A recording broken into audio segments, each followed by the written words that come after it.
Bien, muy buenas tardes a quienes asisten hoy a esta nueva actividad de la Sociedad Cultural Gijonesa. Les agradecemos su asistencia, especialmente una tarde de viernes. Hoy nos acompaña una de las voces más destacadas del Parlamento español. Gambano está considerado como uno de los mejores parlamentarios de la actualidad y una figura realmente televisiva, a la que con frecuencia vemos en cortes, en intervenciones, y que se destaca quizás por una especial ironía, además de un gran uso de la capacidad didáctica. Bueno, Aitor Esteban es portavoz del Partido Nacionalista Vasco, si no me equivoco ocupa ese cargo desde el año 2012, es un militante destacado de esa organización que cuenta con 126 años de historia. La Sociedad Cultural Gijonesa nos gusta alardear de nuestra larga trayectoria, pero claro, comparados con el Partido Nacionalista Vasco, somos apenas unos imberbes mozuelos. Aitor Esteban es también licenciado en Derecho por la Universidad de Deusto, donde fue catedrático de Derecho Constitucional, Derecho Administrativo, y me sorprendí al visitar su biografía de saber que impartió también clases de cultura e historia de los pueblos de Mesoamérica. Antropología, sí, eso es la Facultad de Antropología. Sí. Pues la verdad que yo era un dato que desconocía. Yo lo ubicaba en el ámbito jurídico, pero no tenía yo esa información. Bueno, el tema de lo que hoy nos va a ofrecer, que es una conferencia, hablamos de que va a hacer una pequeña introducción y luego va a dar pie a las intervenciones del público, que suponemos que van a ser muchas y de gran calado. Una conferencia que se titula Estructura y desestructura del problema territorial del Estado, una visión desde Euskadi. Y toca uno de los problemas recurrentes de la historia de España, ya desde el turbulento siglo XIX, con aquellos conflictos entre unitarios y federalistas, que es la articulación territorial, el papel de las diferentes regiones, autonomías, nacionalidades, por acogernos a aquella fórmula que está presente en el texto constitucional, y que es un problema que reaparece una y otra vez, aunque en estos tiempos quizás esté orillado por, desde luego, lo que fue la pandemia, sus consecuencias económicas y la actual realidad económica de la guerra que hoy asola una parte de nuestro continente y que tendrá también unas consecuencias que están por ver, pero que serán ciertamente muy importantes. Y sin embargo, ese tema sabemos que está presente y que más tarde o más temprano reaparecerá de nuevo. ¿Será posible construir unos consensos? ¿Habrá alguna manera de dar una articulación a ese tema que permita tener un nuevo modelo de convivencia? En todo caso, tenemos a una de las voces que nos puede aportar una opinión, una visión de un gran interés, como es la de un nacionalista vasco y la de un destacado militante, además de un jurista, que ciertamente, si desde la perspectiva de la cultura gijonesa siempre nos parece del máximo interés fomentar el debate, la voz de los nacionalistas vascos creo que es, por el peso que tienen en la gobernabilidad y en la historia de nuestro país, imprescindible. Sin más dilación, le cedo ya la palabra a Aitor, no sin antes agradecerle de nuevo que nos honre con su presencia hoy aquí. Pues muchísimas gracias. Es que ricasco. Lo has resumido muy bien. Con todo lo que está pasando y a la velocidad que van los acontecimientos y una ola detrás de otra, pues parece que este tema ha quedado atrás. Pero parece que este tema ha quedado atrás ahora sí, ¿no? ¿Se oye? ¿Se escucha? Sí. Sí. Igual tienes que acercar más el... Tengo que acercarlo más. Yo que creía que tenía un vozarrón de profesor y resulta que no vale. A ver, ¿ahora? ¿Se oye? Sí. Vale. Pues, como decía, creo que lo ha resumido muy bien. Bueno, en primer lugar, muchas gracias por su presencia hoy aquí.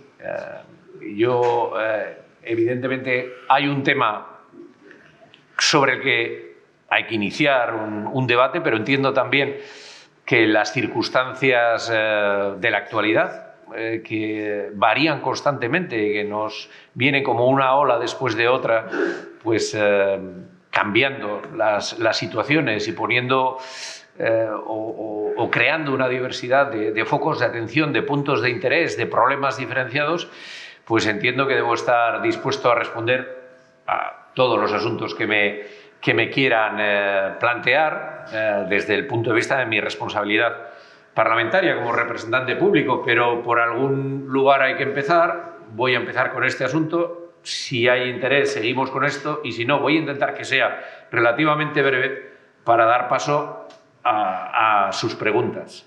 Yo creo que, como bien has señalado antes, este es un tema que ahora parece que no lo vemos por todas estas olas, pero está en el fondo, ¿no? Está ahí, está en la arena del fondo, entre las rocas, ¿no? Y aunque ahora haya pasado a un segundo plano por el COVID, por la crisis económica de suministros, después por la guerra de Ucrania, bueno, aparecerá, porque hace nada, hace 2 días, como quien dice, todo lo que llenaba las pantallas y los informativos de televisión era Cataluña, ¿no? Parecía que no había absolutamente ninguna otra cosa. Pero eso ha sucedido con Euskadi también, con Cataluña en otras ocasiones, y por lo tanto es algo que está ahí, está en el fondo.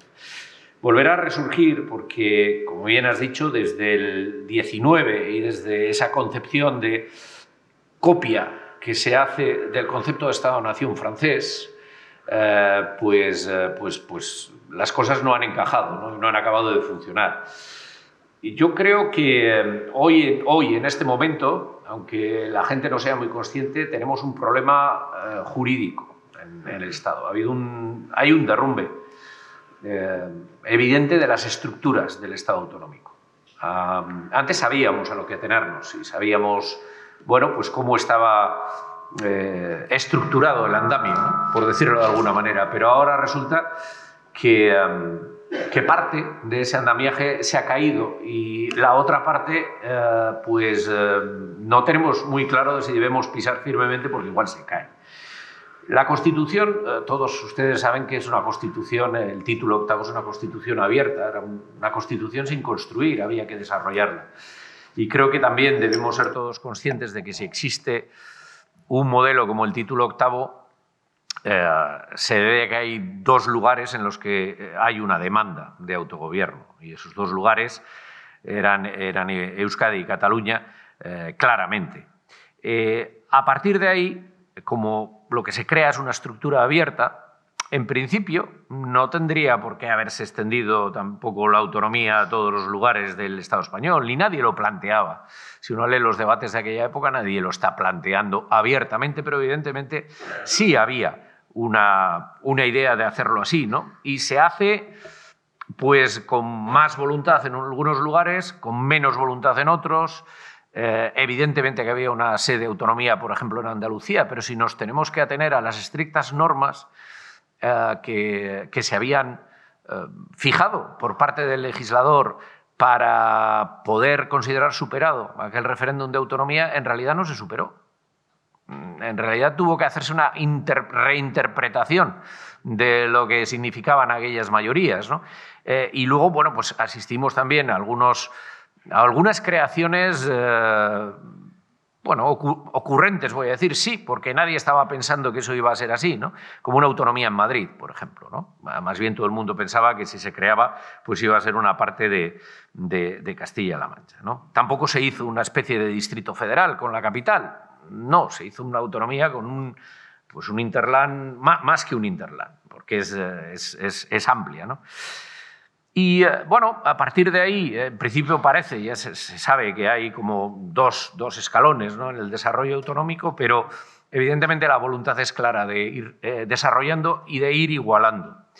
Ir igualando incluso sin preguntar, porque seguramente si se preguntara, bueno, en muchos lugares dirían que sí, igual en alguno dirían que no, pero hay competencias, por ejemplo, en sanidad y en educación, que se deciden desde Madrid, que se va a transferir a todas las comunidades autónomas. No es que haya una demanda de las comunidades autónomas de que esa... No, se decide, vamos a transferir esto a todas las comunidades autónomas en un acuerdo de los 2 grandes partidos. Y también, bueno, se ve que lo que hay es una voluntad de que, bueno, todo se iguale, ¿no? El famoso café para todos que se decía en algunos momentos, que, bueno, pues puede tener sus razones y sus demandas en algún lado, pero puede también en el fondo, al final, tener sus inconvenientes, porque eso no deja mucho margen a aquellas comunidades que habían impulsado más la autonomía, bueno, a que puedan negociar reivindicaciones, porque una vez que se va igualando va a ser no lo puedes tener, porque ¿cómo le vamos a dar a todos? Bueno, en realidad si una persona, si un jurista que no conoce España coge la Constitución española, primero no va a tener ni idea de cómo está estructurado el país, porque es que ahí no está, ¿no? Pero es que luego además no vale con decir cada vez más, sí, pero no puede decir, bueno, ya conozco cuáles son las competencias y cómo funciona la comunidad autónoma andaluza, entonces ya sé cómo funciona la de Castilla y León. No exactamente, no son miméticos tampoco las competencias, aunque se ha tendido a aumentarla. Pero aquí a emparejar todo, ¿no? A igualarlo. Aquí ha entrado, el TC entró en un momento determinado con el concepto de lo básico. Lo básico, uno piensa, hombre, lo básico es lo esencial, lo que tiene que ser un poquito la argamasa, que haga que las cosas no vaya cada uno por su lado y que se enfrente, que haga que no funcionen las cosas, ¿no? Eso debería ser lo básico. Uno piensa entonces que lo básico tiene que reducirse a algo estricto, a algo un tamaño reducido, y luego también piensa que si es básico debería ser por ley. ¿Qué es lo que hace el Alto Tribunal Español? Lo que hace es decir, bueno, primero, no solo por ley, sino que usted lo puede hacer hasta por reglamento. O sea, hoy aprueba un reglamento, un decreto, no un decreto ley, estoy hablando ni un decreto legislativo, no, estoy hablando de un decreto normal, lo que se llama estrictamente un real decreto, que ahora ya, de verdad, tal y como lo habla la prensa, los juristas, yo por lo menos estoy escandalizado. Cada vez que oigo real decreto, ¿qué es? ¿De qué estamos hablando? Estamos hablando, normalmente la prensa lo dice por el decreto ley, que es lo que, por cierto, se está pasando este gobierno y el anterior también se pasaba igual con el número de decretos leyes que está haciendo, porque eso es anular al Parlamento. Pero eso es una cosa, es un decreto ley que tiene rango de ley. Y otra cosa es el real decreto, lo que se llamaba antes real decreto, que es un decreto normal, reglamentario, de menor rango que la ley, subordinado a la ley, que hace el gobierno. Bueno, pues cualquier reglamento que hace el gobierno también puede contener normativa básica. Y por lo tanto, es que no es el Parlamento ni siquiera el que decide, y muchas veces hay una cierta inseguridad sobre lo que es básico. Y el Tribunal Constitucional, además, ha tenido cada vez más manga ancha en considerarlo básico. A tal punto que hoy, bueno, pasa con la ley del deporte. Es un ejemplo claro de lo que hay ahora, lo que está presentando el gobierno español. ¿En qué se basa para muchos títulos? Porque es que entra hasta en el deporte escolar. El deporte, no puede ser, no me lo puedo creer. O sea, este tema... Bueno, ¿en qué se basa? ¿Cuál es tu título competencial? Como no tienen, dices el 149.1.1, la igualdad de todos los españoles, etc. Pues, hombre, vamos a ver, 59.1.1 no está pensado para eso. No está pensado para competencias sectoriales. Pero ya se utiliza para todo. Yo le llamo el artículo chicle de la Constitución española. Sirve para cualquier cosa. Claro, ¿qué es lo que ocurre? Que la inseguridad jurídica va en aumento. Y luego ocurre lo que ocurre con Cataluña y el Estatuto, ¿no? Y el proceso. Que de eso, bueno, detalles y aspectos y tal, lo podemos hablar. Yo me voy ahora para este comienzo nada más a tener a lo estrictamente jurídico. Bueno, se procede a un estatuto que acaba en lo que Guerra dijo el cepillado, ¿no? Ya le hemos hecho un cepillado, etc. Más allá de el malestar que todo esto causó, lo cierto es que todo el movimiento que ha girado en torno a Cataluña y el proceso ha hecho que la calidad del Estado de las autonomías haya caído enormemente. Empezando por la sentencia del Estatut. La sentencia del Estatut, para mí lo más significativo es que lo que viene a decir es que ninguna comunidad autónoma tiene competencias exclusivas. O sea, el Estado puede entrar, tira de 149.1.1 de lo que sea, pero el Estado, si lo razona, si tiene sus razones, puede entrar. Con lo cual uno dice, ¿yo qué había pactado? Mis convecinos que habían y convecinas que habían votado. Había habido un acuerdo, ¿no? Y se suponía que había unos márgenes que eran para desarrollo autonómico y evidentemente otros asuntos que quedaban clarísimamente en manos del Estado. Siempre puede haber una zona gris, yo eso lo puedo entender. Pero claro, en estos momentos es que todo es zona gris. Porque en cualquier momento el Estado, bueno, con un respaldo del Constitucional, podría intervenir, ¿no? Y claro, el proceso con su evolución, luego el referéndum, etcétera, ahí salen una serie de consecuencias. Por una parte, políticas, ¿no? El fenómeno Vox no es extraño a todo esto. Se ha utilizado también mucho para excitar los ánimos. Pero por otra parte, un movimiento centralizador evidente en la legislación estatal. He dicho ahora, bueno, una ley que está en tramitación, pero en el ámbito de lo digital, inmediatamente también el Estado, bueno, podía poner muchísimos ejemplos porque es uno de los temas con los que tengo que estar lidiando una semana sí y otra también en el Parlamento y es una de nuestras mayores preocupaciones, ¿no? Pero luego también hay otro fenómeno curioso que está minando el Estado de las autonomías. Y esto viene provocado porque, claro, el mundo ha cambiado, la vida ha cambiado. Cuando se hace la Constitución española, los ámbitos de acción social, de servicios en el ámbito social, etcétera, etcétera, el Estado lo ve como un menú marrón, tú. Claro, tampoco está muy desarrollado todo eso, ¿no? Y entonces dice, para las comunidades autónomas. ¿Qué es lo que ocurre ahora? Resulta que ese asunto, también por el proceso de integración en la Unión Europea, etcétera, etcétera, el Estado tiene otros ámbitos que tampoco puede tocar, pero todos estos temas se han convertido en el centro de la atención pública. Y entonces, bueno, pues la sanidad, los servicios sociales, las ayudas de emergencia. Y entonces, ¿cuál es? O la vivienda, que es otro ejemplo claro, porque en realidad el Estado no tiene competencia. Sí, para regular el alquiler, etcétera, etcétera, pero no en el fomento de vivienda, en otros aspectos. Entonces, ¿qué es lo que ocurre? Y desde luego, desde que llega Podemos al gobierno, se exacerba todavía más. Dicen, no, es que esta es nuestra agenda. Y le dices, vale, pues es tu agenda. Incluso, mira, en parte puedo estar de acuerdo con ella, pero es que no te toca aquí en Madrid. Mira, te vas a Asturias y te lo peleas en Asturias. Te vas a Galicia y te lo peleas en Galicia. No, es que ahí no tengo mayoría. Amigo.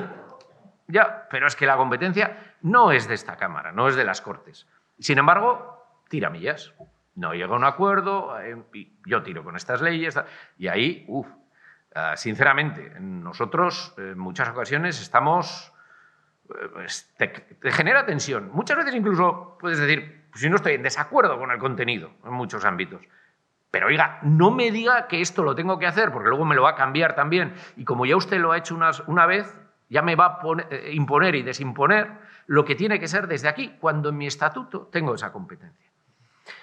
Y eso, bueno, pues esa tendencia, desde luego, desde que está Podemos se ha exacerbado todavía más, pero bueno, la he visto en todos los partidos porque al final el foco de muchas de las demandas sociales está en ese tipo de ámbitos. Y de repente el Estado dice, ahí va, si no lo tengo yo, lo tienen los demás. Bueno, no te preocupes porque tengo el Tribunal Constitucional que ya me echará un cable y ya arreglaremos. ¿Cómo que no podemos? No, sí, vendrá el Tribunal Constitucional y lo dará por bueno, ¿no? Entonces hay una cierta, sinceramente, inseguridad. Otro de los aspectos que está pasando y que está minando, y ya voy acabando, las conferencias sectoriales. Las conferencias sectoriales son una especie de mesa en la que se reúnen todas las comunidades autónomas. Claro, esto estaba pensado en un principio, oye, pues de vez en cuando nos juntamos, una vez al año, 2 veces al año, oye, vemos cómo están las cosas, cada uno, y luego cada uno evidentemente tiene sus competencias. ¿Qué es lo que se está atendiendo? Y yo lo estoy viendo en la legislación. Se quiere convertir a las conferencias sectoriales en la interterritorial de sanidad, etcétera, etcétera, que es lo mismo, es una conferencia sectorial, en organismos decisorios, en los que se decidan temas por votación. Con lo cual también están minando tu propia competencia.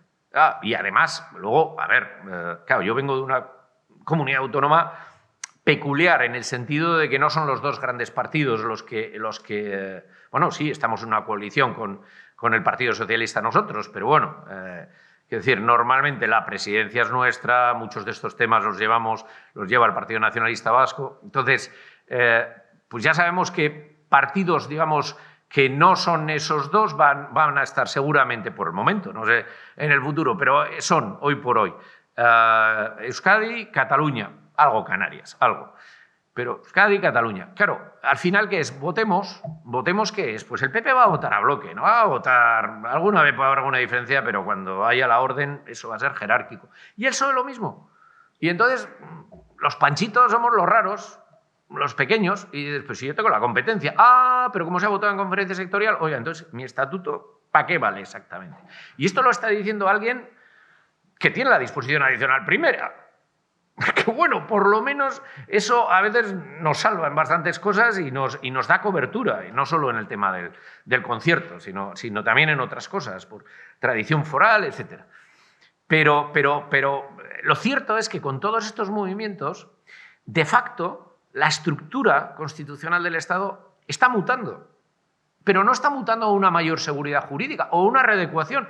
Yo entiendo que las sociedades cambian y que todo es mutable, todo es posible de readecuar, etc. Pero está haciéndose no a través de un consenso, sino a través de hechos, bueno, pues consumados, que al final tienes que aceptar, pero además sin que tengas ninguna seguridad. Cada vez la zona gris es mayor y eso es preocupante porque al final volverá a resurgir el problema no solo en Cataluña, también en Euskadi, etcétera, etcétera. Y nosotros tenemos claro que todo tiene que ser, porque además somos una sociedad muy plural, todo tiene que ser en base al consenso. Y me dirán ustedes, y con esto acabo, y vale, y ustedes entonces, ¿qué proponen? Yo tengo una cosa... Tengo una idea muy clara en cuanto que las problemáticas no se pueden arreglar con plantilla. Ni se puede arreglar con la misma plantilla en Euskadi y en Cataluña. Pueden tener sus similitudes, eso sí, ¿por qué? Similaridades. ¿Y por qué tienen las similaridades? Porque, entre otras cosas, en esos dos lugares hay un problema nacional, que hoy por hoy no se manifiesta en otros lugares en España. Galicia, evidentemente, era una de las tres históricas, tiene su personalidad que nadie niega, pero hoy por hoy, llevamos unas cuantas legislaturas, el Partido Popular tiene la mayoría absoluta en el Parlamento. ¿Cómo lo puede saber si hay una demanda? Hombre, eso se tiene que reflejar luego en la representación. Y hoy por hoy, evidentemente, que va a haber pues, mucha gente en Galicia, o quizá en otros lugares también, que sienta que, bueno, pues ese sentimiento de nación... Pero tiene que haber una demanda mayoritaria, tiene que haber un sentimiento mayoritario. Y eso es en Cataluña y en Euskadi. Y esos problemas hay que tratarlos de manera diferenciada, teniendo eso en la cabeza, si se quiere llegar a una solución. Y luego están los otros temas autonómicos, que también hay que darles una pensada por todo esto que he explicado antes. Yo, desde Euskadi y a los que muchas veces ese ámbito multilateral puede servir para otras comunidades autónomas, pero desde luego para Euskadi también por su peculiaridad foral, engarzándolo con esa característica foral, para nosotros la solución tiene que venir en tres temas básicos. Un reconocimiento nacional, que eso no es que se rompa nada, pero hay que reconocer los hechos reales y las demandas sociales. Dos, una bilateralidad en las relaciones. Evidentemente, ya sabemos que el Estado es el Estado y la comunidad autónoma vasca, Euskadi, no es un Estado, pero una bilateralidad en las relaciones.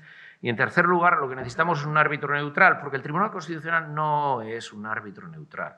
No lo es, no lo es, no lo es. No voy a decir aquí porque estamos en el ámbito que estamos y se me está grabando y esto lo van a ver en Auckland, Nueva Zelanda, dentro de media hora, pero no voy a decir manifestaciones privadas, pero no tan privadas, de algunos magistrados, ¿no? Pero es evidente que no es neutral. Y si no, fíjense qué pelea hay, ¿no?, entre los dos grandes partidos a la hora de hacer los nombramientos de los órganos constitucionales. Dentro de poco vamos a tener la pelea del Tribunal Constitucional, en junio, pero le hace el Consejo General u otros organismos, ¿no? Por lo tanto, bueno, es un tema que está ahí, que está en el fondo del mar en estos momentos, pero que cuando venga el reflujo de la marea volverá a aparecer, y yo creo que lo que tenemos que poner todos con buena voluntad y sabiendo, bueno, pues que esto es complejo y que hay que respetarse y que todo el mundo tiene que dejar pelos en la gatera, pero tenemos que hablar seriamente si de verdad queremos una cierta estabilidad a futuro, ¿no? Y sabiendo que también pues hay todo un fenómeno también que está ahí al lado, que es una Europa que está evolucionando, que ahora, cuando todos menos lo esperábamos, puede que reciba un nuevo impulso, precisamente, y a una Europa en la que el Partido Nacionalista Vasco siempre ha sido muy proactivo. Nosotros siempre hemos sido europeístas y hemos visto nuestro futuro reflejado también en una Europa unida, ¿no? Y también sabiendo que, oye, el Estado español no es independiente. Sí, de claro. O sea, no, ni el Banco de España puede hacer lo que le da la gana, evidentemente con el euro todavía menos, ¿no?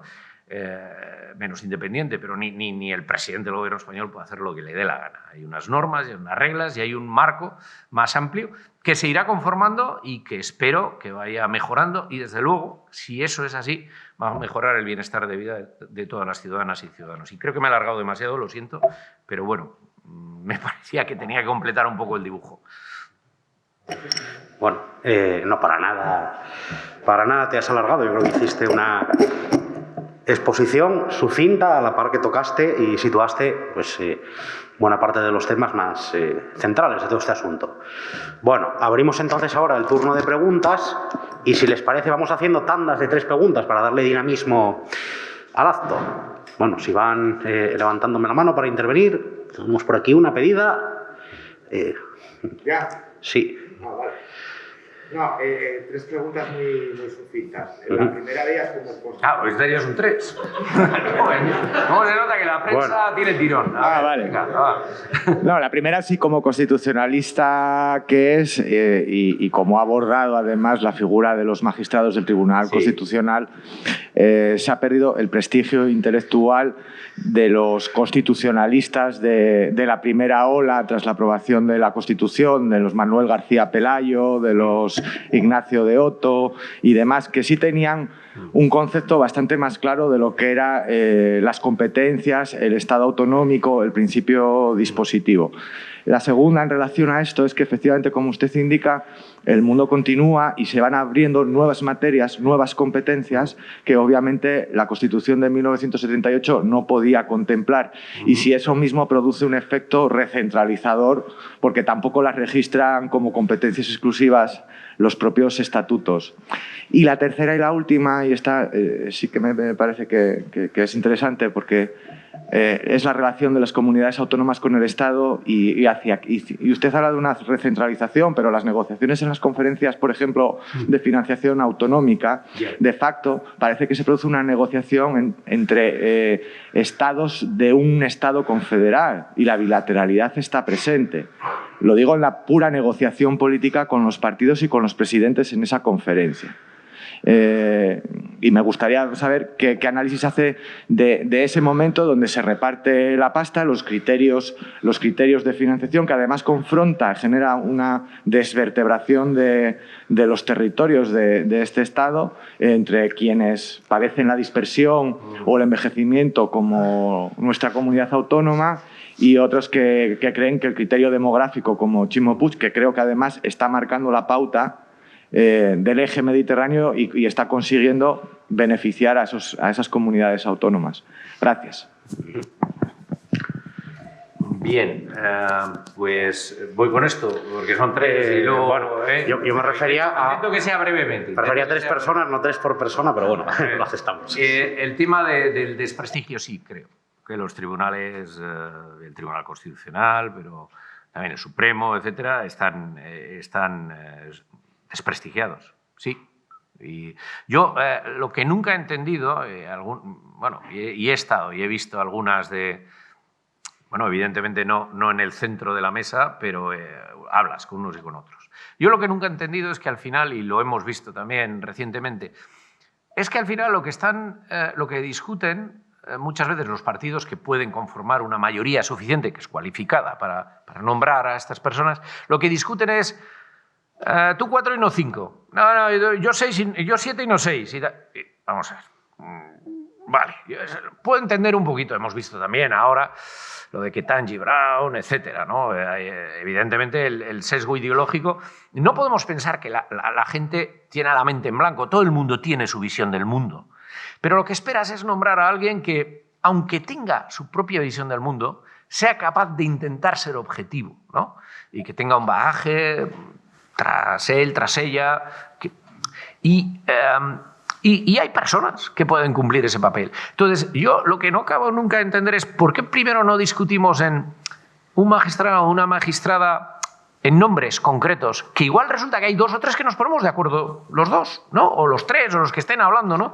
Igual hay algunos que nos ponemos de acuerdo. Oye, y los otros, pues mira, pues vale, pues vamos a hacer un poquito de diversidad ideológica y esto. Pero normalmente el planteamiento en el Estado español siempre ha sido de, en el fondo, lo digo, como dirían los franceses, entre guillemets, pero de controlar al Poder Judicial, ¿no? o de influenciar indirectamente al Poder Judicial. Y esto al final, ¿qué acaba llevando? Pues desprestigio, porque muchas veces igual llegan personas, y aquí sin entrar en nombres y apellidos, pero llegan personas que no les importa tanto el impartir justicia, evidentemente ellos tendrán una visión, sino el, oye, yo estoy aquí y al final me debo a, ¿no? Y claro, eso no es bueno. Y la gente, al final, ostras, la gente no es tonta.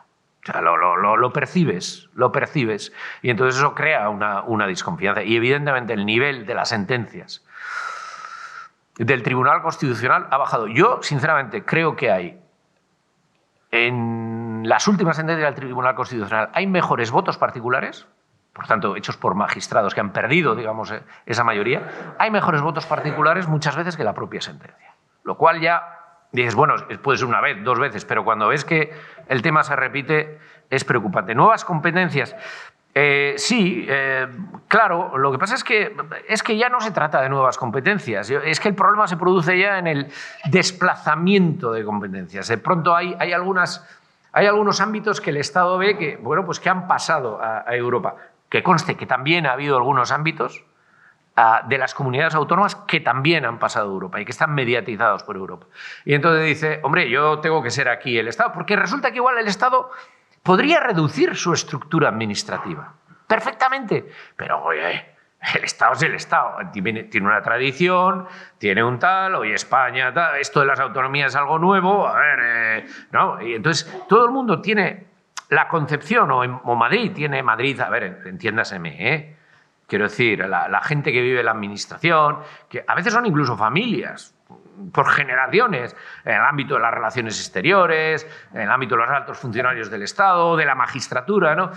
Tiene una visión de, oye, pero esto es inmutable, ¿no? La estructura. Y dices, pues resulta igual que tendrías que tener una maquinaria más flexible, porque igual hay algunas competencias y en el ámbito de lo social yo creo que es evidente que es cuanto más cercano, estás más pegado a la realidad y conoces mejor, te puedes adaptar mejor a las necesidades, ¿no? Pero no solo esas nuevas competencias, que también puede surgir, sino esto otro, ¿no? Comunidades autónomas, me decías el tema que veías en la conferencia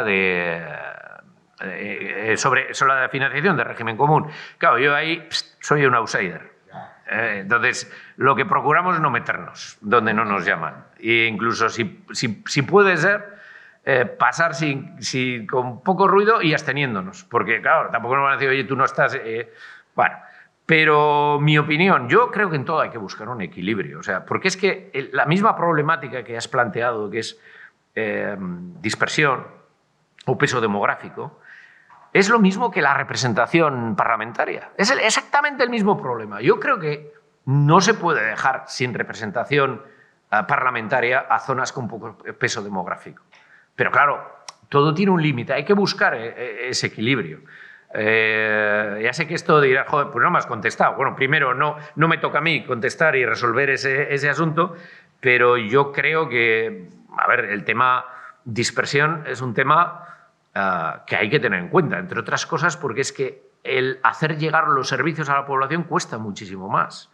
Y si hay una cosa que me hace mucha gracia, que repiten algunos parlamentarios en Madrid, lo de que porque todos los ciudadanos tienen que ser iguales, entonces claro, es que esta comunidad autónoma y la otra... No, si es que en la misma comunidad autónoma no hay igualdad muchas veces entre los... ¿Pero por qué? Pues porque las circunstancias orográficas, de despoblación, es que tampoco lo permite. Entonces, muchas veces se vuelca ese tema que evidentemente que hay que intentar una igualdad en la calidad de vida de la población, eso siempre, eso tiene cualquier administración que se precie debe tender a ello, pero muchas veces el problema no es tampoco, es dentro de una propia administración, no es entre administraciones. Y yo sí creo, bueno, hay comunidades autónomas que es evidente que es un problema, ¿no? Y que eso hay que atenderlo. ¿Que igual hay que hacer alguna reorganización administrativa también de otro tipo? Pues igual sí, pero evidentemente tú tienes que dar unos servicios a una población, por muy pequeña que sea. Podrán ser más o menos, pero unos básicos siempre tienes que dar y eso lo tienes que atender. Y lo que se trata, lo que se debe tratar en un tema de financiación es que todo el mundo tenga al menos lo suficiente para poder dar esos servicios básicos. Otra cosa es que luego, con todos mis respetos, tampoco hay mucho control a la hora de cómo se gestionan. Hay mucho control, quiero decir, no me estoy refiriendo a esta mordida de las mascarillas, me estoy refiriendo a que, bueno, pues durante años han gestionado, los dos grandes partidos han tenido en sus manos las comunidades autónomas. Pues hemos visto que en algunas comunidades autónomas no se ha llegado a la bancarrota, pero porque el Estado ha ido ahí a inyectar, ¿no? Y entonces, ¿quién tiene la responsabilidad? Pues la responsabilidad es que, evidentemente, primero los gestores que han estado ahí, pero es que también tiene responsabilidad los partidos políticos a los que pertenecían y que les han dado cobertura y que les han dado el ok. ¿Para qué? Iba a decir leches. ¿Para qué están los partidos políticos? Para dar un poquito de sentido al entramado, para que cuando alguien se esté pasando le den un sopapo, para que cuando alguien se esté pasando diga, oye, tú no puedes seguir gestionando esto. Evidentemente, si es la cúpula a la que le da igual y lo único que estás pensando es llegar al poder, pues entonces pasa lo que pasa. Pero yo también entiendo que en esa discusión puede haber alguien que diga, oiga, y usted quiere así, pero es que, ¿qué ha pasado con todos los recursos que han...? Entonces es complejo, es muy complejo y yo lo que sí creo es que desde luego nosotros lo que queremos es responsabilizarnos nosotros mismos, ¿no? Que nos dejen. Si lo hacemos mal, pues evidentemente el Estado no nos da dinero, solo depende de nuestra recaudación. Cuando hay momentos malos, pues te tienes que apretar el cinturón y tienes que aguantar más. De que tu gestión sea buena, de que consigas que tu economía se reactive, vas a tener más servicios para dar a los ciudadanos, ¿no? Nosotros, venía una tradición, evidentemente una trayectoria, Franco acabó con ella en Vizcaya y Guipúzcoa, pero Álava y Navarra mantenían el concierto económico. Yo recuerdo cuando estuve discutiendo el concierto económico, yo estaba estudiando en la uni, teníamos claro, me preocupaba porque tenía que buscar trabajo, 28% de paro. Pues si nos había caído toda la industria, siderurgia, etcétera, y la idea era, oye, y esto, vas a cobrar tú impuestos, eso no es muy popular. Y además, fíjate, si es que se está cayendo todo, ¿de dónde vas a sacar el dinero? Pero el esquema nuestro en la cabeza era, mira tú, no quiero depender de que luego te doy más, menos, no, déjame a mí, ya intentaré remontar, vamos a arreglar esto y tiramos adelante. Y lo cogimos en un momento muy complicado, ¿no? Y conseguimos firmar el concierto económico. Seguramente también lo conseguimos firmar, aparte por nuestro empeño, por la tradición histórica que había, pero también porque decían, estos se van a estrellar a la vuelta del camino. Porque ahora es que teníamos un 28% de paro y el tema estaba muy mal, ¿no? Bueno, seguimos hablando de eso luego más, que si no, no va a haber posibilidades de otras preguntas. El primero y luego usted. Te quería preguntar, ¿se oye? Sí, ¿no? Te quería preguntar que cómo estáis viendo los partidos nacionalistas, sobre todo vascos y catalanes, la emergencia de la España vaciada. Y luego solo una cosina más, que es, si aunque te estén grabando, te quería preguntar qué consejo le darías al gobierno para sobrevivir a PP y Vox. Al gobierno. Pues no me hacen ni caso.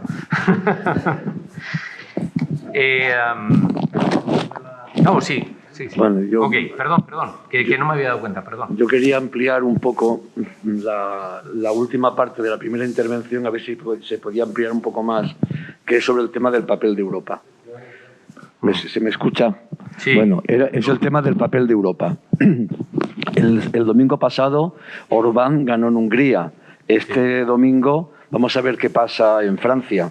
O sea, lo mejor que puede pasar es que queden puertas, pero Le Pen me refiero. Quiero decir que hemos pasado el Brexit.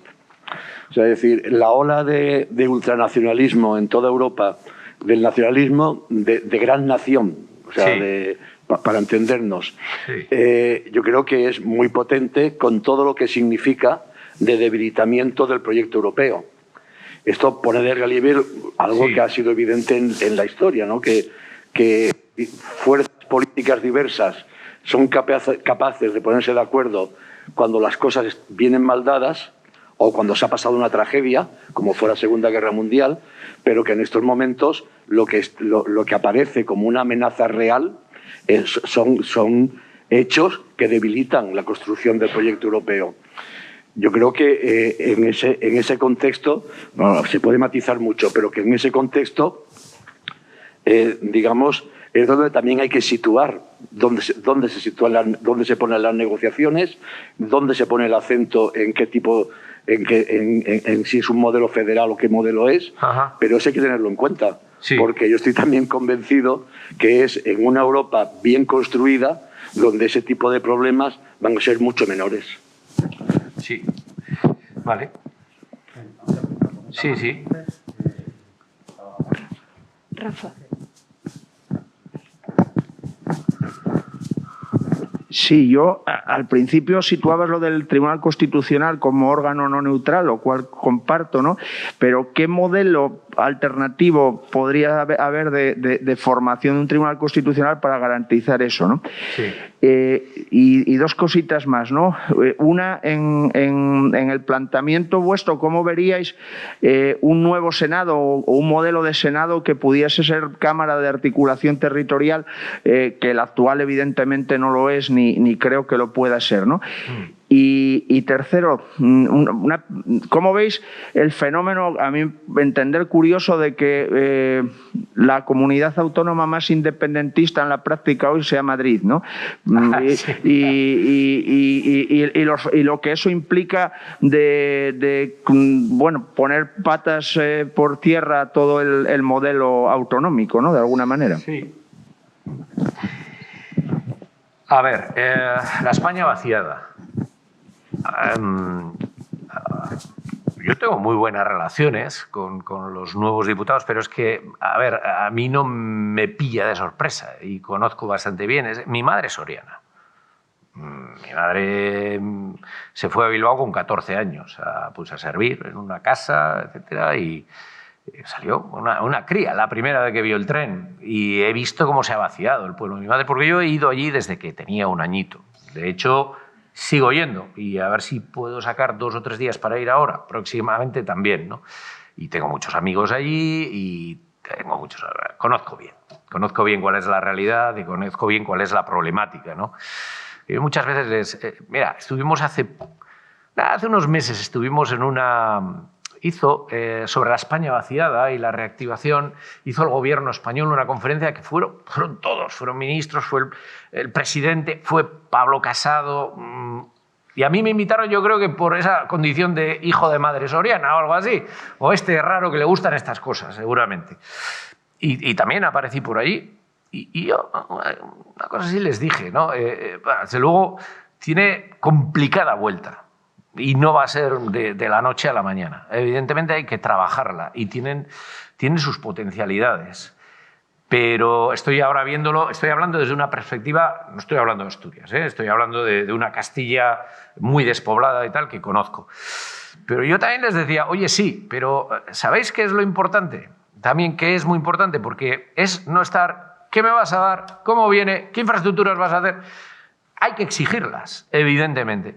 Pero aquí ha habido dinero durante 2 décadas a manta, porque he visto coches muy buenos.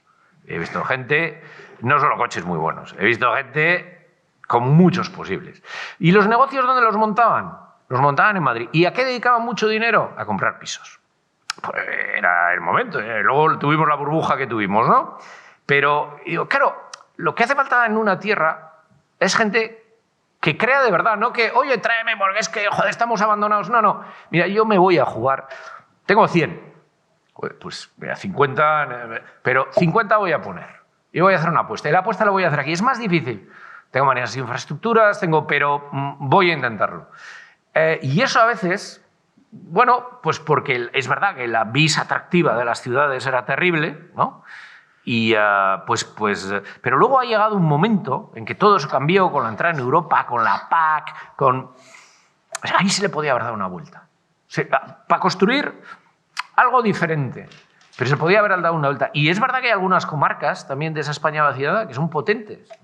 Vino, por ejemplo, que algunas supieron desarrollarlo y otras no, y crear una nueva industria de la nada, etcétera. Pero evidentemente, claro, que el Estado tiene que responder y que las administraciones tienen que responder. Pero una sociedad sale adelante si su gente responde. Y si su gente está con ganas de arriesgar y de tirar adelante, ¿no? Creo que, por lo tanto, es un complemento, ¿no? Yo lo veo, porque seguramente la pregunta me has dicho, ¿ves cómo están creciendo esto, la influencia? Hemos visto ahora como Soria ya arrasó también. Claro, ¿qué es lo que pasa? Yo creo que es diferente en el sentido, los partidos nacionalistas, vamos a llamarles tradicionales, ¿no? Tienen una ideología concreta y un posicionamiento en la mayoría de los asuntos. Este tipo de plataformas o de nuevos partidos atraen a gente de diversos espectros con muy diferentes intereses.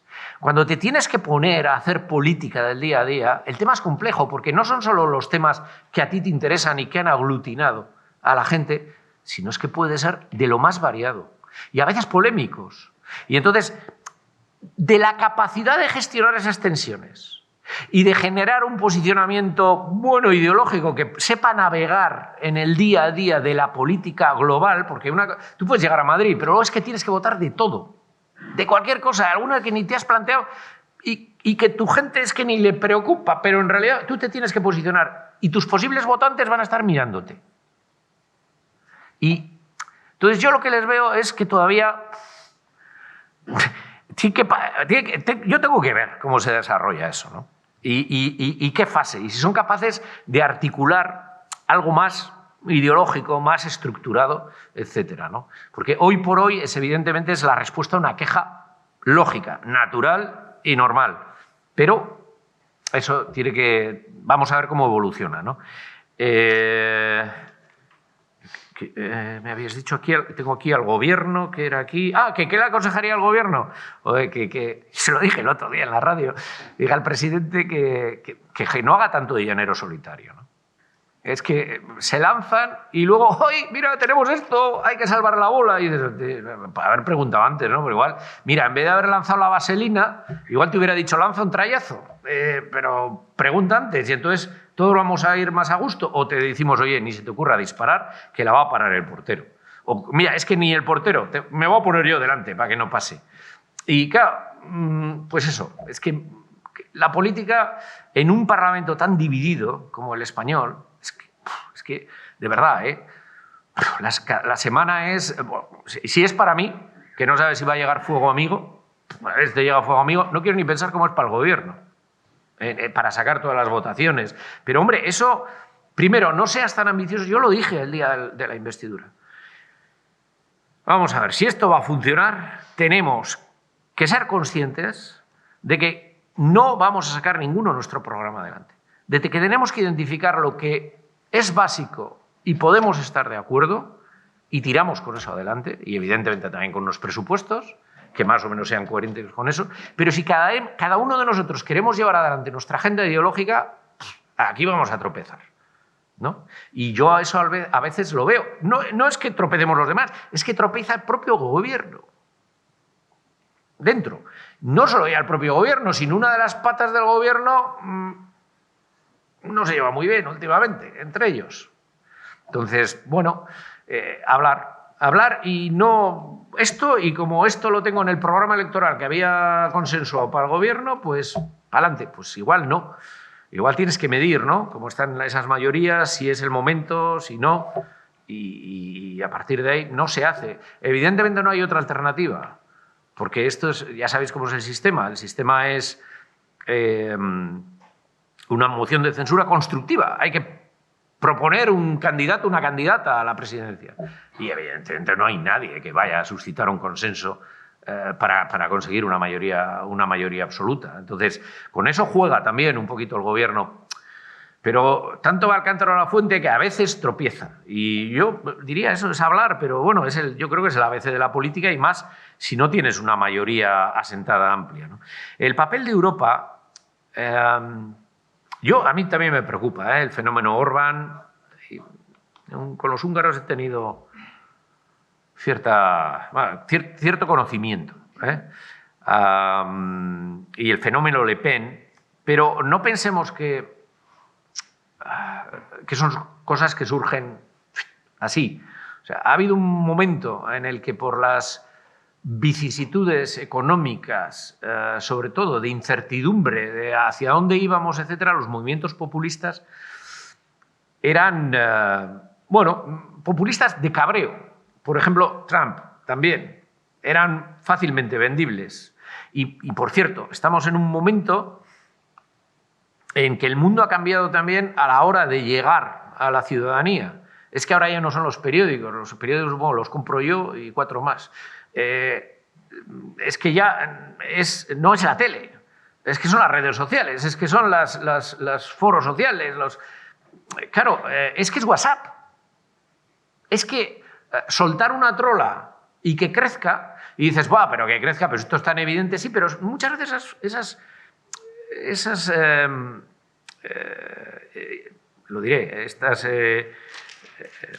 aparatos sociales, pues un WhatsApp, me da igual, un Twitter, un tal, lo que funciona es con los tuyos o próximos que podrían ser tuyos, ¿no?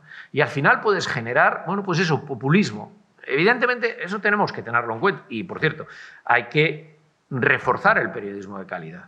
Hay que reforzar que la gente esté, cuando pasa lo que ha pasado en Ucrania, ¿no? Lo hemos visto ahora en las cercanías de Kiev, ¿no? Pero en cualquier lugar, hoy también, con el tema de la estación, ¿no? Que haya periodistas ahí, que haya periodistas independientes. Claro, esos no son los periodistas independientes, significan medios independientes, medios que estén financiados, cada uno tendrá su punto de vista. Pero es fundamental para un régimen, un sistema político como el que estamos defendiendo, que es la democracia, ¿no? Una democracia liberal, es fundamental que esto exista.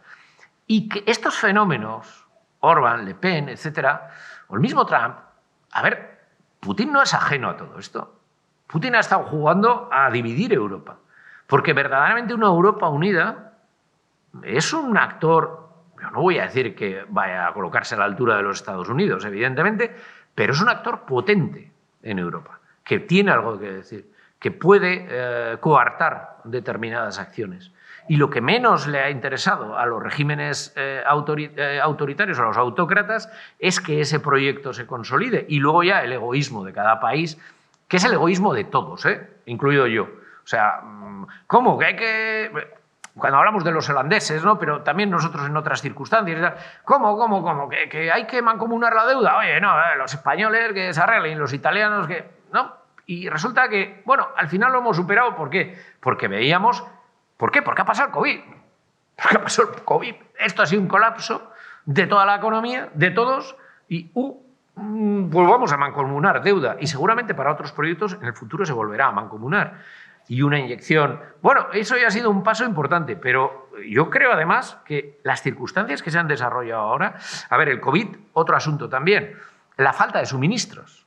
De repente va pasando la pandemia y ¿quién empieza a tirar? El sudeste asiático. Empieza a tirar el sudeste asiático porque pasan antes la pandemia, ya vemos ahora lo que está pasando en Shanghái, pero pasa la pandemia y empiezan a pedir suministros. Gas, ¿y el gas por qué se encarece? Porque ya se empieza a vender todo, lo tenían prácticamente todo vendido. Ha habido que pagar a millón para que barcos que iban al sudeste asiático se desviaran hacia Europa y hacia otros destinos, ¿no? Los chips, Taiwán. Pero claro, Taiwán ya tenía una serie de pedidos comprometidos Taiwán es un aliado occidental, pero tenía una serie de pedidos comprometidos y otros productores de chips. Y nos hemos dado cuenta que en Europa ni estábamos produciendo ni investigando lo suficiente en sanidad, no teníamos ni mascarillas. Es que... Claro, pero esto no es un tema de, España, o me da igual, o de Asturias, o de Euskadi, no, es Europa. Entonces, En temas de sanidad es absolutamente básico. En el tema de chips, ahora acaba de sacar el gobierno un PERTE, me parece bien, sobre todo el tema ¿no? de chips y de componentes necesarios para la industria. Pero también, por ejemplo, fíjate, ¿qué es lo que va a pasar? ¿Qué ha pasado con la guerra de Ucrania? Que de repente Europa se ha dado cuenta que no tiene ejército, o sea, que está absolutamente estructurado. Cada país compra, vende lo que le da la gana, invierte en lo que le da la gana. Y si se ha salvado un poquito la cosa es porque los Estados Unidos te ponen la tecnología, digamos, la cobertura, no aérea, sino la cobertura tecnológica, todos sus cacharros, pues para detectar movimientos de defensa, tal, para coordinar si tú tienes que hacer algún movimiento, etcétera, etcétera. Pero sí, en Estados Unidos y Europa no tiene absolutamente nada. Y de pronto ahora dicen, pues, ostras, es que Rusia puede ser un problema, ¿no? Y sobre todo esto se siente más en el este de Europa, que ha pasado por todo lo que ha pasado, Segunda Guerra Mundial y la posguerra sobre todo, ¿no? Dile tú a un lituano, a ver, es que eso están pidiendo más misiles, de hecho que se instalen en su territorio. Tú dile a un lituano que deje la OTAN, como he oído algunos por ahí, ¿no? Hasta los finlandeses que, conociendo al vecino, estaban en una situación de neutralidad en estos momentos, probablemente, antes de la cumbre de Madrid, de la OTAN, bueno, yo no digo que pongo la mano en el fuego, pero la acerco a que van a entrar.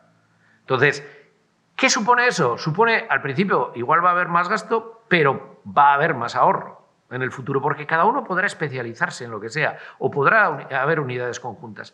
Y ese posible, que ya veremos qué es lo que propone el gobierno, nosotros lo que queremos ver, nosotros nos posicionamos, vamos a ver, pero seguramente va a haber una presión para que eso suceda.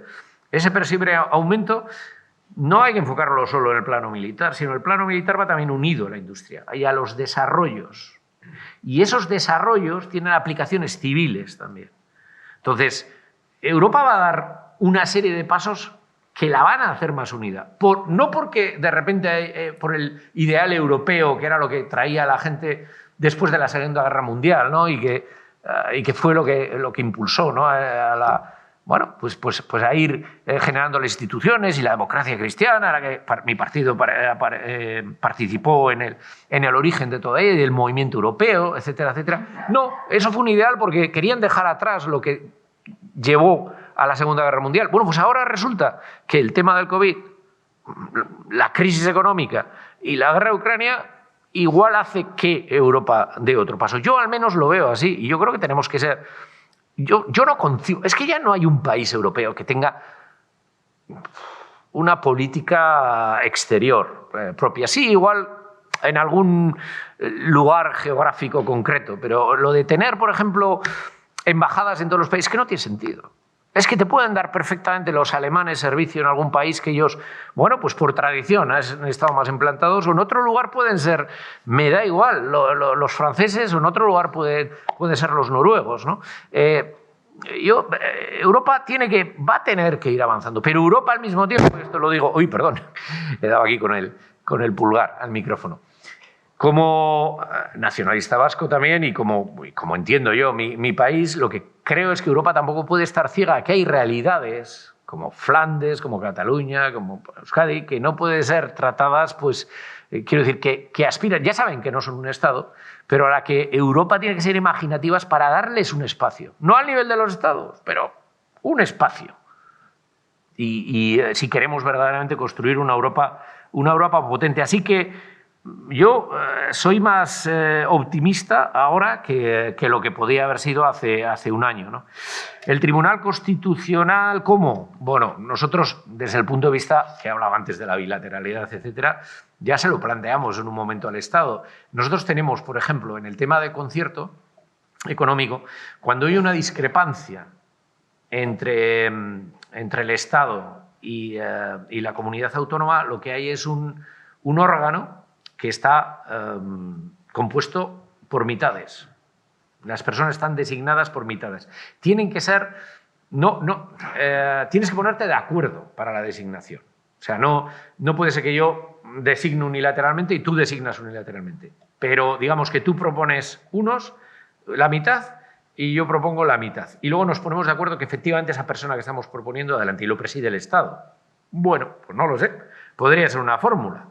no un órgano permanente, sino para cuando surjan estos asuntos. Del Senado, nosotros lo hemos dicho en nuestro programa, el Senado hay que eliminarlo, punto. Yo es que no le veo solución. No, o sea, aunque con toda la buena voluntad que le pongas, al final la disciplina de partido lo que hace es que no se trate realmente de un foro. O sea, es que no. Y luego, bueno, pues yo lo voy a decir claro, o sea, no lo oculto. O sea, es que al final es un poco lo que he explicado antes en las conferencias sectoriales.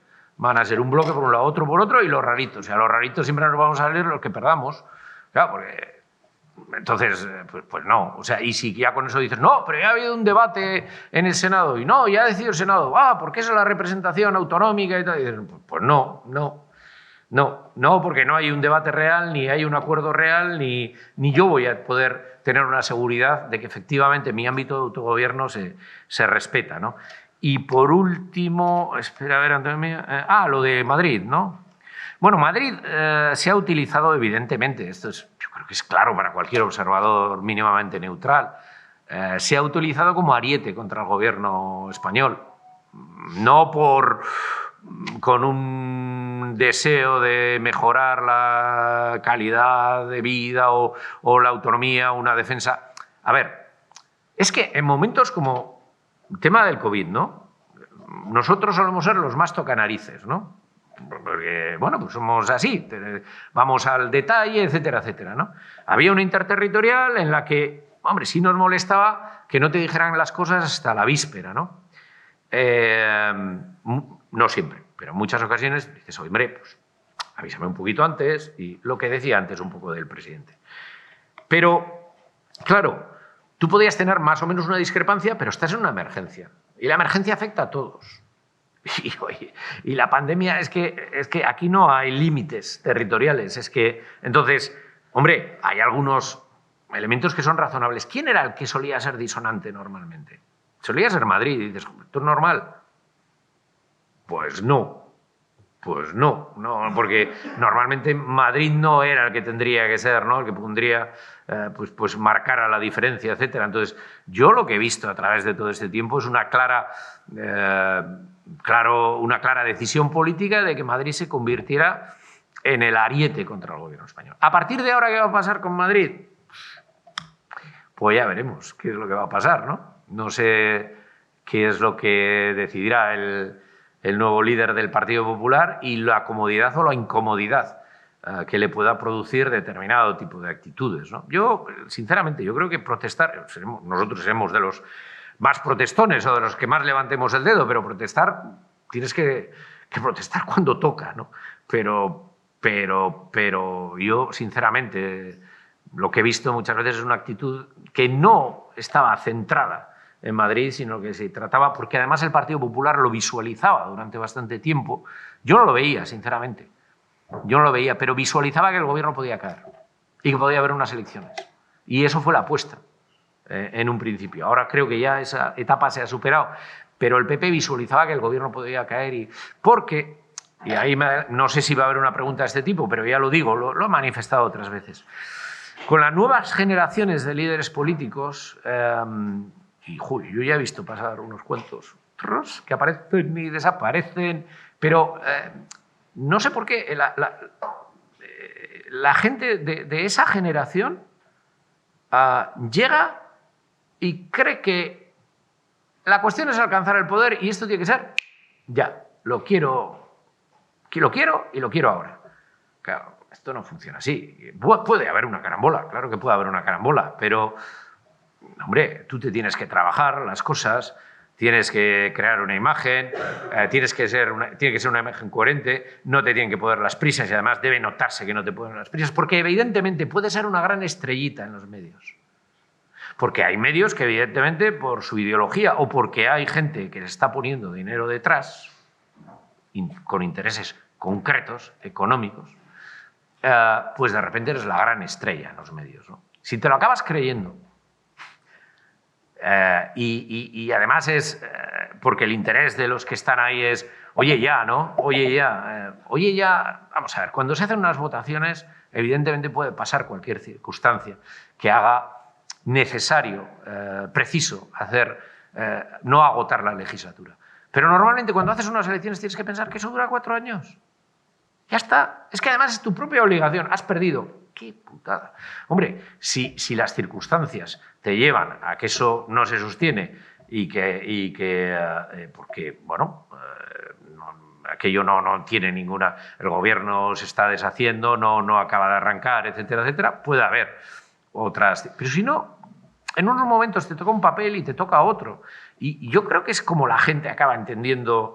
O sea, acabas identificando a una persona no por el flash de un día o de otro, sino, bueno, es una trayectoria, oye, mira, está haciendo política de esta manera, ¿no? Y yo no lo he visto con esta generación, es que ahora era, venga, ya, ¿no? Que caiga el gobierno, y viene el otro y que caiga el gobierno. Entonces, cuando vota el ciudadano, ¿qué es lo que está votando? Que caiga el gobierno. Bueno, pues en un momento dado puede ser así y votas por una opción, pero votas para que gane esa opción. Si la opción no ha ganado, ¿qué es lo que esperas? ¿Que no se pueda hacer política, que la economía de tu país se estanque, la política social se estanque, todo se estanque, porque lo importante es que gane el que... No, o yo al menos no entiendo la política así. ¿Hay una palabra pedida? Hola, buenas tardes. A ver, de sus palabras, sobre todo al principio, cuando hacía el primer análisis y diagnóstico, me pareció interpretar que no solo la mejor manera de defender el Estado autonómico, sino la única manera era disponiendo de fuerzas nacionalistas propias y gobernantes. Entonces, la primera pregunta es si eso es así o es una interpretación errónea.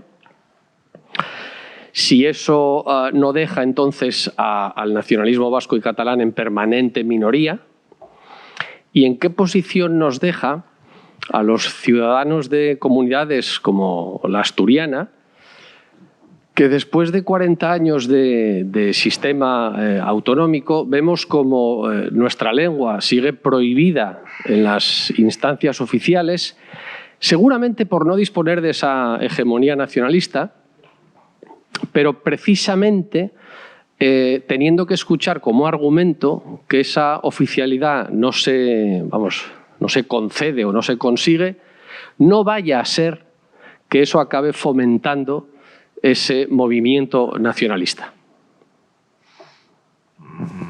Ya.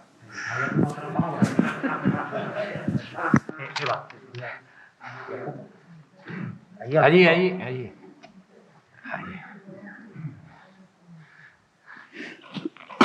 Buenas tardes. Para tratar de desactivar ese reparto de los puestos en los órganos judiciales entre el Partido Popular y el Partido Socialista, y para no caer en esa otra solución peor, que sería que fuesen los propios jueces los que eligieran a sus representantes, porque serían todos de la Asociación Profesional de la Magistratura, ¿qué posibilidades tendrían los ciudadanos de participar de una manera u otra en la elección de los altos cargos judiciales? Yo no sé si de forma directa o de alguna forma indirecta, pero que de alguna forma los ciudadanos tengan algo que decir para evitar, porque sería mucho más legítima la representación judicial cuando son los ciudadanos los que la eligen que cuando son los partidos políticos con su voluntad de reparto de los cargos. A ver, el primer asunto. ¿Hace falta un partido nacionalista para...? Hombre, en teoría no debería ser así. No debería ser así. Pero ¿qué posición nos deja a los ciudadanos, a las ciudadanas que no tenemos? Hombre, yo no me voy a meter en asuntos de los demás, pero lo que es evidente es que la ciudadanía elige. La ciudadanía toma sus opciones y a partir de ahí pues se hacen unas políticas u otras. Bueno, por lo tanto, lo cual tampoco asegura que un partido nacionalista es el que vaya a gobernar siempre bien o mejor que otro que no, porque aquí, a ver, también podríamos hablar de... Aquí cada especie es es diferente. Esto, bueno, seguro no hay nada. Es evidente que un partido nacionalista pues, va a tener en la oferta de su programa electoral algunas características pues, muy ligadas a las características culturales de su pueblo, una defensa, ¿no? de lo propio, etcétera, etcétera, ¿no? Que no van a hacer otros partidos, pero teóricamente todo el mundo, sea o no nacionalista, pues así se habla, ¿no? La riqueza cultural de España es todo y todo es patrimonio y el acervo y tal. Bueno, pues eso debería ser respetado por todo el mundo, ¿no? Luego, ¿cuáles son las opciones políticas de cada ciudadanía y de cada territorio? Pues yo ahí creo que, bueno, pues eso se expresa cada vez que hay una elección, ¿no? Y es así, y hay que respetarlo. Con respecto a los órganos judiciales, bueno, vamos a ver. En realidad los propios jueces ya eligen, ¿eh? Es que, claro, la gente piensa que no son los partidos políticos que eligen. A ver, mediatizado. Porque los jueces eligen, un grupo votan a un grupo de gente de las que tienes que elegir, ¿no? Los partidos políticos tienen que elegir. Entonces, dicen, no, es que todos serían de la asociación profesional. Si es que ya lo son. O sea, la inmensa mayoría lo son. Hay un grupo también ¿cómo se llama? De estos que están más ligados al mundo socialista, de Jueces para la Democracia, ¿no? Jueces para la Democracia. Pero luego están las otras dos asociaciones judiciales que son las que tienen la mayoría. Porque es que, bueno, la judicatura en este país es muy conservadora. Es que normalmente hay de todo, evidentemente, pero las facultades de derecho y... No las facultades de derecho. Porque hay un fenómeno, por ejemplo, en Euskadi, yo a mis alumnos les animaba siempre a hacer judicatura. Oye, gente del país que conoce, que tal, que tiene sensibilidad, ¿no? Bueno, como a eso, a otros ámbitos de... Pero no hay mucha gente que luego se anima, o sea, en la proporción que debería ser, pues porque igual le suena una institución oscura, Madrid, tal, déjate, no lo sé, no, pero evidentemente hoy por hoy, pues la mayoría de la judicatura es muy conservadora. Probablemente es lo normal, casi te diría, o al menos hasta ahora, ¿no?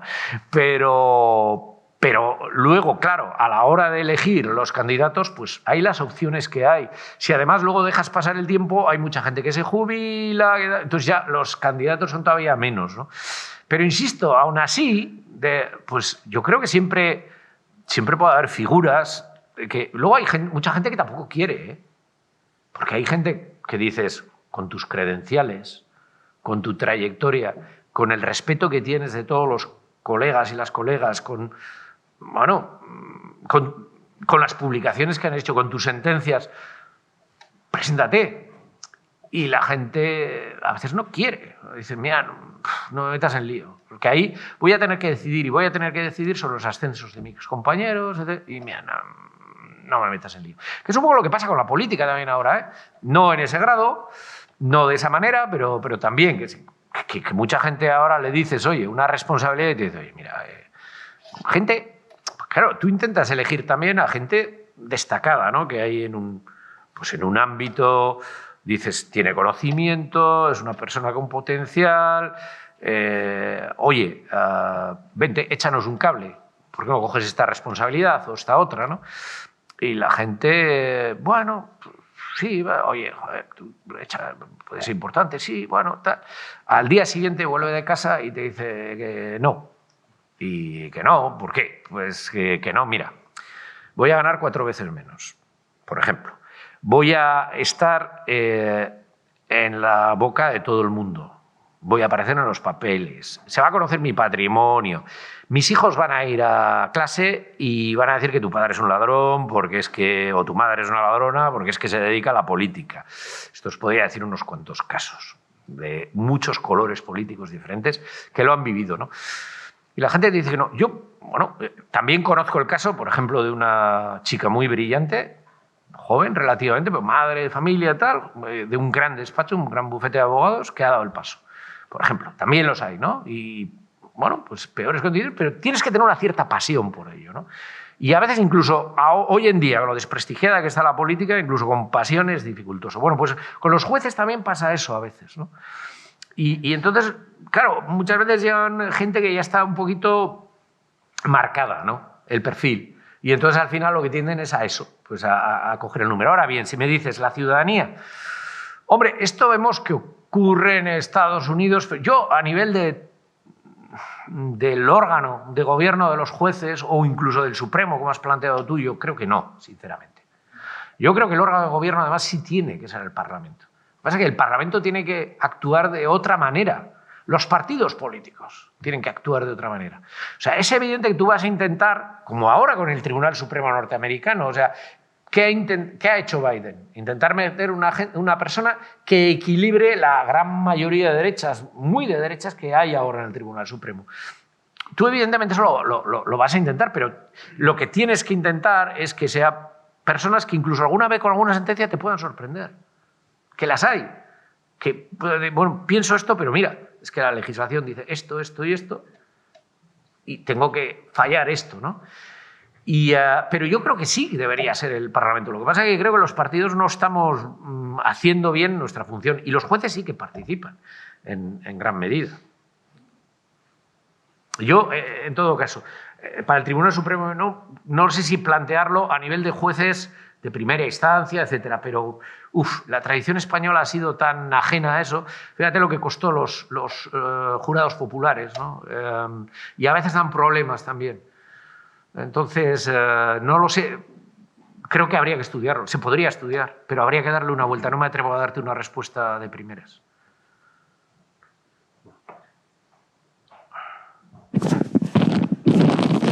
Ha sido muy interesante todo lo que está diciendo, pero quería hacerte una pregunta, dando un giro completo, centrándome en Euskadi. Por razones personales, ahora tengo 2 nietas euskaldunas que viven en el Goyer y son absolutamente... ¿Cómo pensáis o cómo piensa que está reconstruyéndose y en qué dirección va la sociedad vasca después del trauma de ETA? Después de las víctimas y los victimarios, digamos, ¿cómo se articula de nuevo el valor moral de una sociedad que ha estado tan terriblemente traumatizada? Más allá de que luego apostemos por modelos federales, interfederales, no sé qué, sino la sociedad, ¿cómo se articula la sociedad? ¿Qué sociedad es? Sí, me parece muy interesante tu pregunta, ¿no? Porque evidentemente hay muchas heridas abiertas. Hay muchas heridas abiertas y, bueno, yo mismo te diría que a mí no se me olvidan muchas cosas. Se me hace difícil a veces gestionarlo en el sentido de dialogar, de acordar, de hablar, etcétera, etcétera. O sea, todos tenemos nuestra visión, y que es muy personal, ¿no?, de lo que sucedió, pero evidentemente hay heridas y ha habido una fosa abierta en la sociedad. Y esto no se va a arreglar mañana por la mañana. Esto necesita mucho tiempo. Yo diría que incluso generaciones, porque yo ya, bueno, estoy marcado, tengo ya una edad y lo he vivido muy, muy, muy de cerca y lo he visto como... Yo qué sé, he visto como a mi suegra la han seguido por el mercado insultándola, sin más ni más, a la pobre mujer. O he visto como a un amigo mío le hacían, un amigo que era empresario, y que le llamaban y le decían que en más estilo mafioso, porque ETA ha ido evolucionando de un inicio cada vez a un estilo más mafioso, de decirle, oye, tanta tela, o ya sabemos dónde van tus hijas a estudiar, ¿no? En este caso él no pagó y se puso una seguridad privada, etcétera, etcétera. Pero he visto eso, he visto cómo pues unos manifestantes pacíficos eran acosados por una manifestación no precisamente pacífica, muy vocinglera, ¿no?, insultando en la acera de enfrente. He visto cómo espacios públicos, y todavía sigue ocurriendo, en algunas ocasiones, algunos espacios públicos eran invadidos con pancartas políticas e ideológicas en unas fiestas del pueblo, en una celebración cultural. Entonces he visto cómo el respeto que en toda sociedad debemos tenernos unos a otros, por mucha diferencia ideológica que tengamos, pues se ha inculcado, y esto es lo que más me duele, a generaciones jóvenes, que eso no era un valor, que el valor era imponer lo tuyo. Y lo malo es que eso lo han transmitido a toda una generación. Y yo espero que todo esto se vaya superando, pero eso está ahí. O sea, la herida que causó la violencia de ETA no se va a curar poniendo 2 tiritas. O sea, tendrás que echarle mucha mercromina encima. Y sobre todo el paso del tiempo, ¿no? Y que el aire lo cure. Y hay cosas que no podemos ocultar y todos tenemos que decir pues, cuál es la verdad. Entonces, ya digo, incluso, bueno, pues a mí me cuesta muchas veces, y a algún amigo también, que le mataron, ¿no? Que también cercano, ¿no? Pero, y he visto a concejales, por ejemplo, es una amiga concejala del Partido Popular, pues cómo tenía que y cómo iba con los críos tal al autobús, como, o sea, las escoltas, eso lo hemos vivido todos, ¿no? Y lo que a mí más me duele es que afortunadamente se han acabado los asesinatos, se han acabado los tiros, se ha acabado la violencia. Creo además que hay que aclarar todo. No entiendo tampoco por qué el gobierno español se niega a levantar el secreto de Estado en algunos expedientes. El Parlamento Navarro, por unanimidad, Euskadi también, ha pedido, por ejemplo, en el caso Zabalza, que todos sabemos que murió en comisaría. Es que todos lo sabemos, que le torturaron y que se pasaron del límite. ¿Por qué no se levantan esos papeles? Que yo creo que eso también ayudaría a sanar todo, ¿no? Pero, evidentemente, yo creo que necesitamos tiempo, necesitamos nuevas generaciones, que para ellas esto empieza a ser algo de historia, que no sea algo que hayan vivido directamente, y a partir de ahí pues iremos mejorando. Pero evidentemente, y yo creo que esto te lo transmitirá tu familia, el clima social que hay hoy en Euskadi, el que había hace 15 años, no tiene nada que ver, afortunadamente, y muy a mejor, ¿no? Pero esto, pues con el tiempo, y luego cada uno evidentemente lleva sus heridas, ¿no? Unos y otros, y una visión pues diferente. Pero a mí, insisto, yo es que lo tengo que decir así porque es que también me influye a mí, evidentemente. ¿Alguna otra intervención? Aquí delante.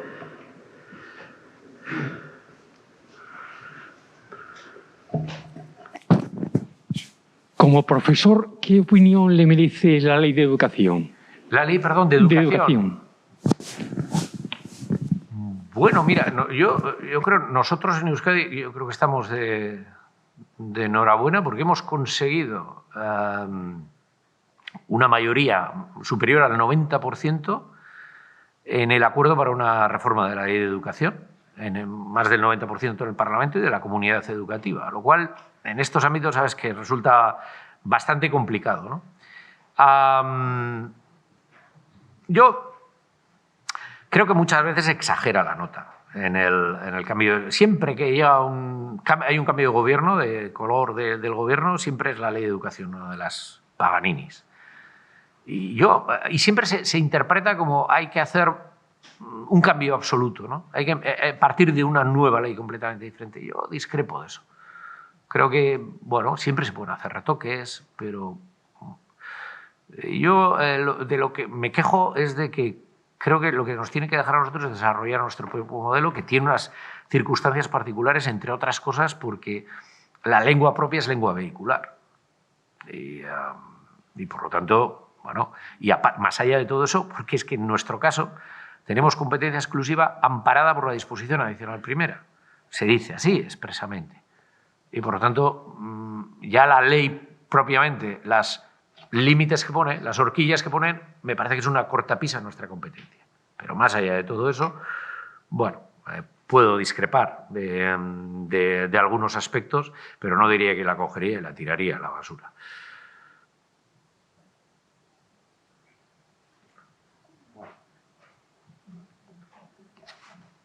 Vamos. Yo lo que digáis, yo aquí estoy descansado, no pasa nada. Joder, ahí cuando discutimos con el presidente 8 y 10 horas, vale, esto no es nada, venga. a su juicio, ¿cuál sería la propuesta legislativa para que el presidente de una comunidad autónoma, poder legítimo, pueda convocar un referéndum para saber la opinión de los habitantes de ese territorio? Vale. Con la ley de referéndum hemos topado. Esa es una ley muy curiosa, se hizo muy prontito. Y no se ha querido adecuar. A ver, hay un miedo a la consulta popular, que se ve ya desde esa ley orgánica, que fue una de las primeras, ¿no? Entonces, todo pasa por la autorización del gobierno español. Es que cualquier cosa, al final se la tienes que comunicar al gobierno y el gobierno te tiene que dar la autorización, ¿no? Yo creo que ni tanto ni tan calvo. O sea, me parece que consultar siempre está bien. Otra cosa es que eso sea vinculante o no. Pero hay algunos asuntos que hay que consultar. Pero es que te encuentras con que un municipio quiere hacer una consulta a los vecinos porque quiere remodelar urbanísticamente y dices, es que quiero preguntar, y te las pasas canutas a veces para que el gobierno acabe autorizándolo, ¿no? Entonces, yo creo que es demasiado inflexible y que debería permitirse a las comunidades autónomas en que, bueno, sin que sea vinculante, el que pueda haber consultas sobre. Si luego en ese desarrollo quieren decir, pues hay algunas cosas, alguna temática que queremos excluir, que ya sé a dónde van a ir.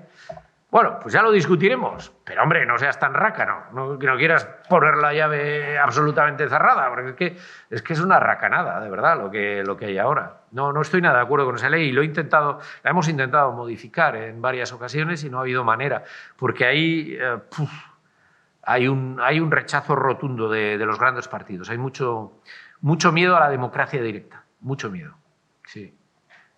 Ahora, yo también creo que la democracia directa tiene que ser una democracia bien informada. O sea, no puede ser el calentón y hago hoy, mañana hago. Tiene que ser una democracia bien informada, pros, contras durante mucho tiempo, etcétera, etcétera. Y bueno, pues con los condicionantes que sean, ¿no? Pero bueno, pues hay temas que sí se pueden.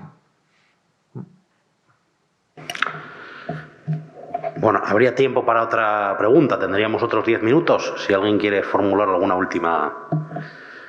Bueno, si no es así, entonces, si les parece, vamos a ir dando por concluido el acto y, como siempre, la Cultural Gijonesa se reserva unos minutos para la publicidad.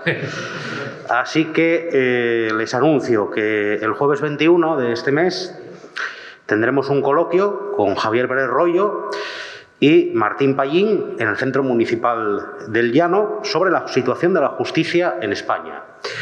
Y al día siguiente, esto en nuestro local, que sería el viernes 22 de abril, Ruth Ferrero, una especialista en política internacional y en Europa, nos hablará de la situación de Ucrania. Les emplazo a esos dos actos y les reitero nuestro agradecimiento por su presencia aquí esta tarde-noche. Muchas gracias. Gracias a todos.